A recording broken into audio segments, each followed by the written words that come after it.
טוב. שרה בק, כתבתנו לענייני חינוך, תודה רבה לך, ואת מביא לנו גם את הסיפור הזה. בית ספר חדש במודיעין עילית יש, אבל כנראה שמישהו לא חשב על הדרך אליו. עשרות תלמידים נאלצים לעבור מדי יום מעין מסע קומטה מסוכן. עם התמונות, שרה בק. בזמן הקצר ששהינו היום מחוץ לבית הספר אבי עזרי במודיעין עילית, היינו עדים לנפילה של 3 ילדים. תמיד אני הולך פה ואני נופל ואני מקבל מכה. קיבלתי פה מכה היום בבוקר. פה. נפלתי בשביל עפר.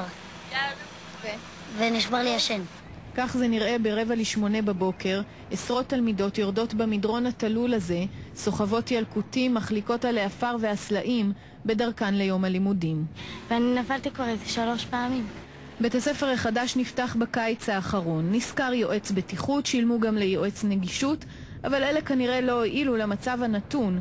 הילדים עוברים יום-יום בדרך שמסכנת אותם בתוך אתר בנייה, בעוד עשרות מסעיות דוהרות ממש היכן שהם עוברים. אתה רואה שילדים יורדים במורד של הכביש ללא שוליים, ללא מקום מסודר לירידה.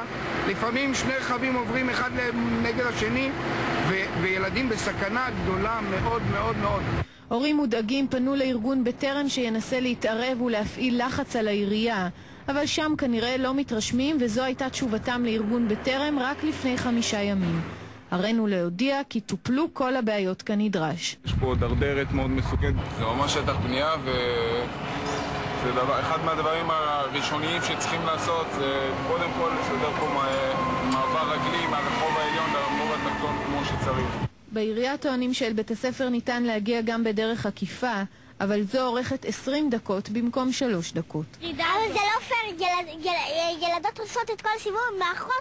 בעירייה שכבר הבטיחה לתושבים לסלול שביל גישה עד אחרי החגים, אומרים לנו עכשיו, אנחנו ממש בזמן הקרוב נתחיל בסלילת שביל גישה, אבל זמן קרוב אנחנו כבר יודעים, זהו זמן גמיש מאוד.